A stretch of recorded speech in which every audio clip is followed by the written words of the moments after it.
Assalamualaikum warahmatullahi wabarakatuh. Assalamualaikum warahmatullahi wabarakatuh. Allahumma sholli ala sayyidina Muhammad wa ala ali sayyidina Muhammad. Buya, saya mau cerita sedikit, Buya. Ada seseorang di masa akhir balik sampai umur 45 tahun. Dia selalu melakukan dosa, bahkan dosa besar. Bahkan dia telah melakukan dosa syirik juga. Alhamdulillah, memasuki umur 45 dia mendapatkan hidayah istilahnya. Dia taubat. Yang saya tanyakan, Bu ya, selama ini dia sama sekali nggak melakukan ibadah, sholat dan yang lainnya. Apakah itu perlu dipodo, Bu ya? Itu yang pertama. Yang kedua, masih diampunikah dosa-dosa dia walaupun dia udah tobat? Apalagi itu dosa syirik, Bu ya. Itu aja, Bu ya. Assalamualaikum warahmatullahi wabarakatuh. Waalaikumsalam warahmatullahi wabarakatuh. Disebutkan bahwasanya dosa syirik adalah tidak akan diampuni oleh Allah di saat orang tersebut mati dalam kesyirikan tersebut. Adapun jika seseorang pernah melakukan kesyirikan kemudian setelah itu kembali kepada Allah, maka dia tidak mati dalam keadaan syirik, mati dalam keadaan iman. Ini berbeda. Jadi pembahasan tidak akan diampuni oleh Allah kalau dia memang ternyata setelah itu mati dalam keadaan syirik. Setelah dia tobat, disinilah memang ada penjelasan di antara para ulama mengatakan bahasanya biarpun sudah kembali masuk Islam lagi, dosa itu tidak akan diampuni karena dosa syirik. Karena dosa syirik. Tapi ini berat. Sebagian mengatakan Allah Maha Kasih. Orang yang nyesel betul, apalagi waktu dia melakukan kesyirikan karena kurangnya ilmu sehingga ikut-ikutan lalu menyekutukan Allah. Allah Maha Kasih, ikut mendapat ini mudah, insya Allah diampuni. Tapi jangan main-main, jangan lalu mengatakan nanti aku syirik besok balik lagi, naudzubillah, baru syirik mati sengsara sepanjang hidupnya. Jangan main-main urusan kemurtadan. Murtad juga boleh main-main. Naudzubillah, kita tidak bisa menjamin bakal bisa hidup di 2 detik ke depan kok. 2 menit ke depan belum bisa menjamin. Maka jangan main-main urusan menyekutukan Allah. Kalau syirik, mati dalam syirik sudah selamanya di neraka. Tidak akan diangkat oleh Allah setelah itu. Baik. Kemudian dosa akan diampuni oleh Allah. Allah Maha Kasih dengan catatan dia serius dalam bertobat. Dia serius dalam bertobat, termasuk dosa-dosa gede tadi. Allah Maha Pengampun. Bahkan dijanjikan bahwasanya at-taibu minadz dzambi kaman la dzambalah. Orang bertobat dari dosa seperti orang yang tidak pernah berdosa. Apalagi kalau melihat kisahnya teman Anda, orang itu adalah memang selama ini hidupnya jarang ngaji. Bukan karena nantang Allah dia, hanya karena dia kurang kawan, nggak ngerti, ikut-ikutan. Yang banyak semacam itu. Dia nggak ngerti, tidak ada bimbingan. Kemudian dia setelah itu tobat, menyesal dengan penyesalan yang sesungguhnya. Allah Rahman Rahim, Allah Al-Ghaffarul Ghafur, Allah Maha Pengampun. Jangan khawatir. Yang enggak boleh mengentengkan dosa.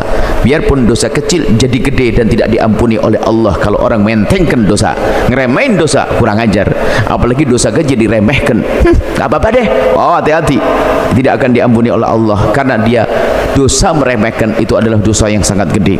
Biarpun katanya itu dosa kecil, cuman karena dia meremehkan dosa kecil, maka dia meremehkan Allah, dan meremehkan Allah adalah dosa gede. Baik, kemudian setelah itu adalah apakah harus diqadha? Jika memang itu hal-hal kewajiban,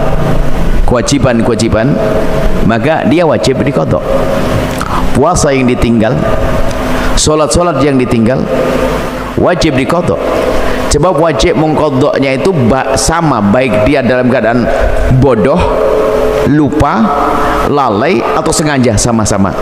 Cuman bedanya jika orang meninggalkan sholat karena menantang Allah, wajib dibayar kontan. Jangan ngapa-ngapain lagi, lakukan untuk mengqadhanya. Cuman kelihatannya orang kalau sepanjang itu adalah memainkan pergaulan, kurang ngaji, habis sekolah di SMA mana, kemudian kuliah, kawannya salah, kemudian subhanallah di menjelang usia 45 kenal dengan orang baik lalu tobat. Insya Allah kalau orang begini ini adalah waktu melanggar itu bukan karena nantang Allah, aku udah apa-apa masuk neraka, nggak begitu, akan tapi karena ketidakmengertiannya. Maka kita golongkan ini saja, dia wajib mengkodok, cuma mengkodoknya adalah kapan dia mampu saja. Jangan sampai umur sebegitu sudah mulai tua, bungkuk saja mulai susah, jalan repot, tatonya apa? Harus beresin kodokmu hari ini. Wah, dia langsung balik lagi nggak sholat nanti. Jadi kemudian caranya dihitung dulu sebelum dia mengkodok. Diatur dulu. Misalnya kalau selama boleh 15 tahun sampai 45, ini kan terhitung berapa? 40, 20, 30 tahun. Ya kan begitu. Berarti 30 tahun yang harus dia pikirkan. 30 tahun ya sudah.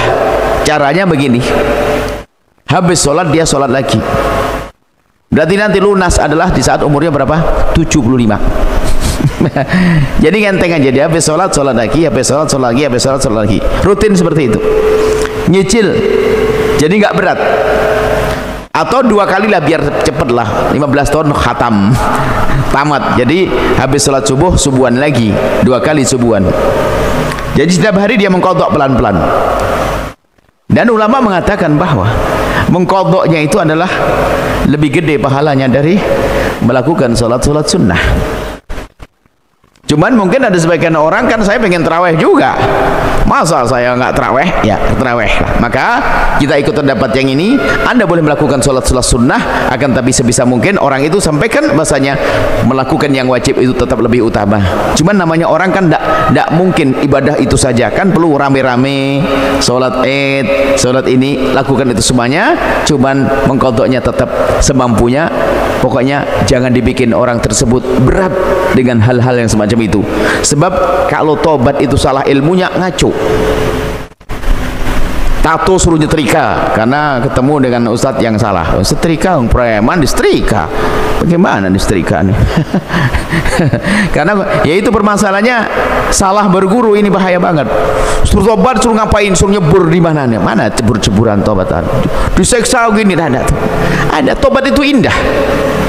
Maka kalau cara bertobat itu salah, ketemu gurunya tobat, dia nggak akan tobat, malah balik lagi nanti, nggak mau tobat lagi.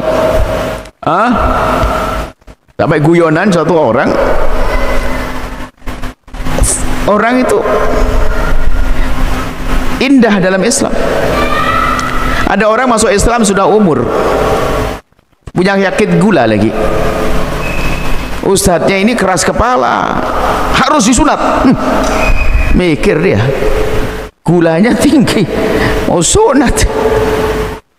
Padahal kan masalah pembahasan fikih kan luas, ada madhab lain yang kita hadirkan.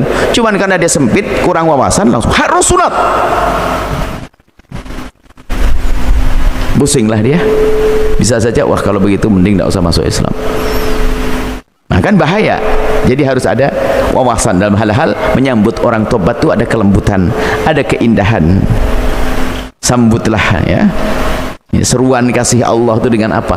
Dengan kasih sayang juga, gitu loh. Baik, ini saja insyaallah. Semoga siapapun yang ingin bertemu dengan orang lagi tobat, jangan dibikin dia takut kepada Islam. Jadi gini dah, kalau memang ada orang tobat kok takut, pasti salah itu yang mengajari tobat. Tobat itu indah, enak, nggak berat sama sekali. Baik, itu saja. Allah a'lam bishawab.